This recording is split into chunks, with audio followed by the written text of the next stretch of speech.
I'm Leni Patterson, and I finished Lawrence District 55 in 1979. I'll start in first grade with Miss Margaret McIntyre was my first grade teacher. We were at Lawrence Primary School, and what I remember about that was we took naps after lunch on our little mats. And Miss McIntyre would let me read to the class every lunchtime, and we kept a list of all the books I read, mostly Dr. Seuss books.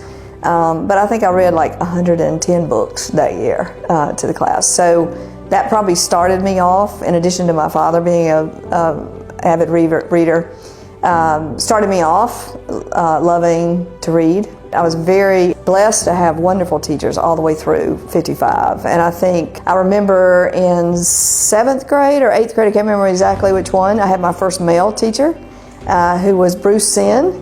And he taught us biology, and he was also my homeroom teacher. And he was very supportive. I was an athlete, played basketball in junior high, and he was very supportive of that, and he was just great with the students, and I remember him very well. And then got to high school and played tennis on the tennis team, played basketball all 4 years, and in 11th grade, we added volleyball, but it conflicted with tennis. So I gave up tennis, played volleyball, and now I wish I had kept with tennis because that's a lifelong sport. I still play from time to time, but you always have hindsight, it's 2020. Fortunate to have great teachers all the way through Lawrence High, and there's too many to mention, but I'll mention a couple that were significant, I think. Mrs. Oakes taught 12th grade English, and she was feared by many, but was one of the best teachers that I've ever had and prepared me well for PC. Harold Ligon was our chemistry teacher. I will say that I made a C in his class, but when I got to PC and had to take chemistry, which is very difficult, I made an A, and it was because of the strength of his teaching in high school. I was fairly active in several organizations there at the high school, but athletics took a lot of the time in addition to studying. And I remember my first encounter with school board, because I'll talk about that in a little while. There was a group of student leaders. Casey Hanna was our superintendent, and he was retiring our senior year, and he started when we were in first grade. And so we went before the school board to ask if they would name the stadium after him. And I was appointed the spokesperson. So I made that ask before the school board, and they granted that, and now we have Casey Hanna Stadium, and it's been that way since 1979. So that was really quite a rewarding thing to be able to work together with other people and make that happen. I would say I probably gained a good bit of confidence playing athletics. I think playing a team sport, I think that's another reason why I switched from tennis to, even though you have a team, it's still very individual focused. I learned a great deal playing team sports about discipline, working together, coordination, supporting other people. That had a big impact, I think, on me academically. I think the teachers that I had pushed us to do more than what we thought we could do. And I'll talk about that a little bit later, how that played out in college. We were just fortunate to have very supportive teachers, administrators as well. I remember Bill Ramey at the junior high, and Nancy Thompson was in counseling at the time. Of course, she moved up the ladder. Those folks that you remember and remember as being encouraging.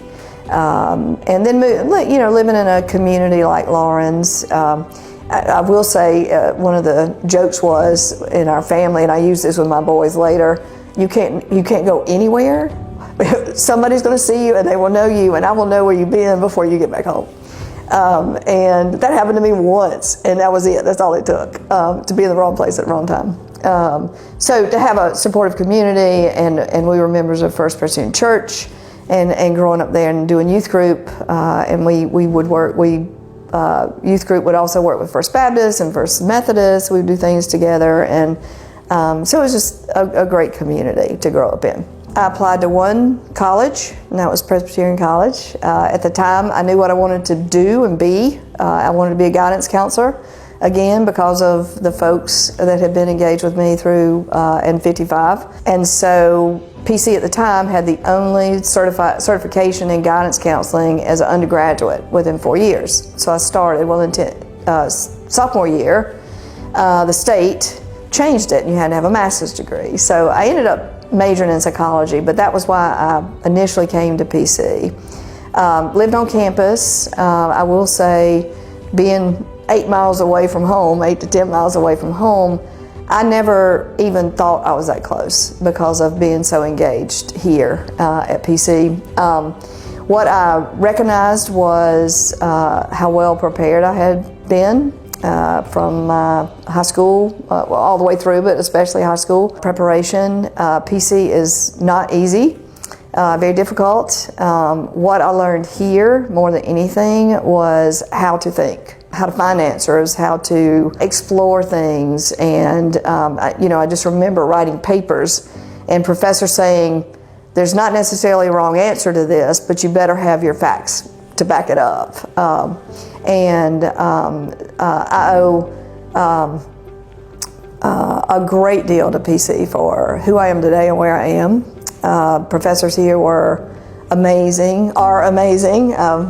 And what's heartening to me is what was important in 79 through 83 at Presbyterian College is still the basic tenets of who we are today. And that's the relationships between students and faculty. And those are the things I think I was surprised about. It was a big high school, but still a small community, and coming to a college, especially one good college like PC, I would have thought I was just a number. But that's not what it's like. So to have that personal relationship with faculty, and even today, I still am friends with some of the folks who were my faculty when I was here. My freshman year, in November, my father died, and so I'd been here, 2 months, 3 months as a freshman, a little freshman, and the Dean of Women, back then we had a Dean of Women, and my dorm mother, yes, we had dorm mothers back then too, showed up on my doorstep.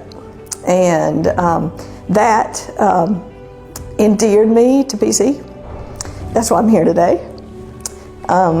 So it's those things, and then again, the academic rigor. What I learned here was I could do a whole lot more than I thought I could. And I think that's what we see in our students today, is they come in as freshmen, and by the time they graduate, they've just transformed into another person. The other piece that's impacted my life from being at PC is our commitment to service. Permeates all we do here, and it did when I was a student. I'll talk about how that came into play after PC. The friendships I developed here are lifelong friendships. I still get together with a group of about 8 of us who live in the same dorm. All 4 years. And again, like I said, I stay in contact with former faculty and staff, and not just because I'm here, but these were relationships I had before I came back to work here. So I went to graduate school in Columbia after I finished PC, and I received a phone call in January of that year and asked if I wanted to come back and work here in admissions. And I said, absolutely. I was homesick a little bit for PC, more so than Lawrence, but I was homesick for PC. So I came back in January, worked for about 4.5 years in admissions, and then it's a lot of travel with that. So when you decide to raise a family or want to be more engaged in the community, it was time for me to take a break from that. So over the next few years, I was involved with the Lawrence County Chamber, the Lawrence County Mental Health Association, several organizations within the county in a service role. And I also became director of the Lawrence County Literacy Council. And through those engagements with those various groups, I learned and truly believe that education is the answer to our societal problems. All of those organizations are fantastic and do great work. I was also involved with United Way. but they're Band-Aids. And public education, strong quality public education for every single student is the most important thing we can do in our community and our society. So I decided to run for school board because I figured that's where I could make the biggest impact. I got off everything else and put all my time into that one thing, aside from church stuff, but to that.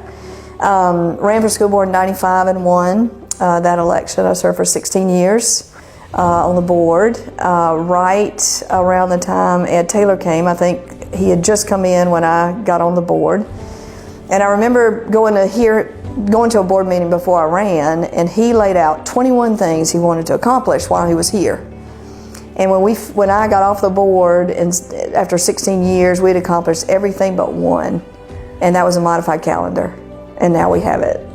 So it took that much longer, but we accomplished everything else that he had laid out in his vision for the district, and I felt like we moved the district light years in that time frame. And it took good leadership on the board, good leadership in the district office, and I think we accomplished a lot. One of the major projects that we accomplished was passing a bond referendum to build the Waterloo School.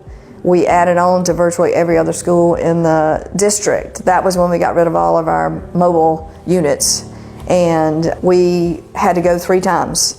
We had a bond referendum the first time, which we'd put together the plan without a lot of input from outside. We lost the first one by 33 votes. We went back to the drawing board. We got a little bit more impact, tweaked a few things. We lost the second one by 55 votes.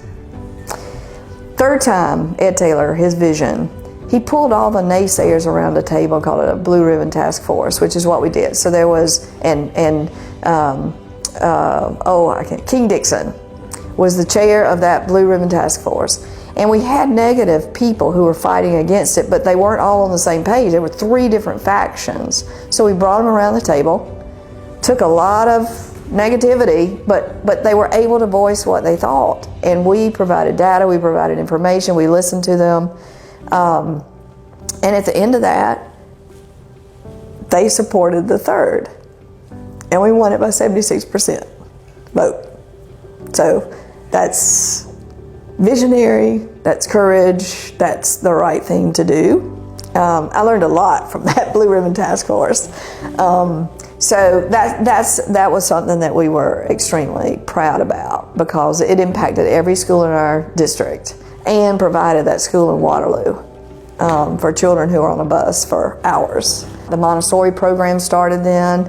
We were one of the first, if not the first, and we were seen all over the state as a leader in that area. My youngest 2 children were able to take advantage of that, and the difference between their experience and my oldest son's experience was really significant. Through that opportunity, the board was kind enough to nominate me to be on the board of South Carolina School Boards Association, and I served on that board, I don't know how long, but I was president, worked up through all the officer slots and was president of SCSBA. And what I really felt like there, and the reason I wanted to do that was I realized early on in the local school board is a lot of what we do is dictated from Columbia and from Washington. And so if you want to make a difference at the local level, you got to impact policy. And so that was my impetus for wanting to do that. And then when I was on South Carolina School Boards, I served on several statewide committees and commissions representing SCSBA, but public education voice at those tables. I was elected to the National School Board Association's Board of Directors, served on that for 3 years, and on their executive committee. Again, got to make an impact there if you're going to impact what happens here. Wonderful experiences, and the whole time, anytime I was introduced, it was Leni Patterson from Lawrence School District 55. So it was still local representation, even though it was on a national level. Met wonderful people all over the country who felt the same way I did, and was able to accomplish a lot. Through that time, I was working mostly part-time, doing real estate and some other things. The boys were growing up, trying to get them through school. Came back to PC in 2000 in a part-time position doing a project for the president. In 2006, became Dean of Admissions here at PC. And when I did that, I had to give up school board. I was able to manage for about a year or two, and I could not put the time into it that I wanted to, and so I resigned from the board, hesitantly, but the rigors of the job and family was a little much. Thinking back, public service is, a good thing to do, but there are sacrifices to that. Anyway, so I needed to put time back in family and things like that. So Dean of Admissions, served in that role for 10 years. My goal had always been to be in student life, again, based on my experiences when I was a student at PC. Opportunity came to move over to student life, so I was there from 2010 to 2014 as Dean of Community Life and oversaw residence halls and student conduct and several things. And then the alumni relations job came open, and that didn't come open very often. We had only had 3 since they had one years ago. And being out at fraternity court at 2:30 in the morning became not something I really wanted to do. Not in a bad way, but just, we had duties that we had to do. So I came over and served in Director of Alumni Relations for about 7 years. And then when Dr. Matt Vandenberg came in, he created a position for me. My title now is Executive Director of Strategic Initiatives. Somewhat of a chief of staff type role, but no one reports to me. But advisor to the president, working on our strategic initiatives. We were going through a strategic plan process at the time, 2 years ago. And now we have a new president, Dr. Anita Gustafson, and still serving in that role with her. About in June, before Dr. Vandenberg left, he appointed me as interim VP for enrollment. I had done that role in 2021 as well for about 6 months. This one's lasted a little bit longer, so I'm wearing 2 hats right now. It's very busy, but I love it. I love the enrollment work. I also love what I'm able to do to help what I call expand the bandwidth of the president to push PC forward. And it's a blessing to me to be able to connect with students here. Our students are just amazing. And the things that they accomplish and the things that they do are just unbelievable sometimes. And so through all of those roles, so admissions and then student life and then alumni relations, I say I've done the life cycle of a student. So I knew them before they came in. So that group that came in while I was in admissions and through the time I was in student life, I am still in contact with a good many of those students just because of the relationships that we had. And I love following what they're doing now. And most of them have kids and they're doing great in their careers. And so it's fun to be able to do that. So it's an honor for me to be here and to serve my alma mater in this way. Anything that I do, I have to believe in it being a good thing or impacting somebody else's lives. It's not about anything about me. I was in a job one time when I did real estate. I then went to work for a mortgage company for a little bit. Hated it. Because it was so far removed from really working with the individual to try to help them. It was almost, how do we not help them? And so even in real estate, I viewed that as helping sellers effectively and efficiently sell their homes, and for buyers, helping them choose their home. But I guess my upbringing in the church especially was about doing for others. And then both of my parents were role models for service. My mother kept the nursery at church for years. I always liked that because I could sneak out of the service to go help her some. My father was on Lawrence City Council and was very active with that. And so those were examples for me, along with so many other people growing up and watching that, and then going through school and being involved with like Beta Club and those that do that kind of service. And then at PC, of course, it was all about service. So what motivates me is how I can make a difference for other people, whatever that is. And I think that was the impetus for running for school board, and having the right approach to that. Again, I had no private agenda. There wasn't a single issue that I was, trying to push or not make happen. We have so many factions these days that it's about one issue. But there's so much more than one thing out there. And so I think for me, it's approaching things from a value standpoint. What value can I bring to the table? The day that I don't make that kind of difference is when I'll not do anything else. What I would say to students today, particularly in the high school area, put down your devices, pay attention to what's going on in the moment, interact with other people, listen to what your teachers say and your other adults in your life who care about you. Find an adult who cares about you, whether that's a coach or a teacher or the housekeeping staff, the office, a person who answers the phone in the office at the school, whoever you connect with them. And it's kind of like Mr. Rogers always says, find the helpers, right? And then believe in yourself. Don't limit your thought about what you can and can't do, because you'll be able to accomplish more than you think you can. You just gotta find the people who can help you get there, and those are the people you surround yourself with. And if people don't build you up, then find people who build you up. Gratitude to the school district that I grew up in, the people who were my teachers, and other people in the building, because sometimes it was that school secretary who was the good morning and glad you're here, that kind of thing. Wonderful education through that system, and I think that's still true today. And I'm grateful to have grown up in Lawrence, a small community, and I still think people care about each other.